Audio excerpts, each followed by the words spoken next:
পৌনে 8টার দিকে ফোন দিয়ে আমার হচ্ছে ওয়াইফ পানে চাকরি করে, সে বললো যে ইমুরে বাসা, আমার ইমু আমার ভাস্তি হয়, ইমু নাম, আমরা ইমু বলে ডাকি।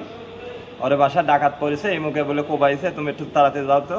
পরে আমার ছোট ছেলে নিয়ে আমি ওই সেখানে তাড়াতাড়ি যাই, ঘুমের থেকে উঠে কোনো জামাটা হাতে করে জোর মারি, যাইয়া দেখে যে বড় ভাই আইসে সুগামের থেকে খবর পায়, আইসা সে জায়গা হচ্ছে লিয়া লুড়ালুড়ি করছে। আমার আরও স্বাস্থ্য ভাইটাই আছে, প্রতিবেশী আশেপাশে সকলেই আইসে।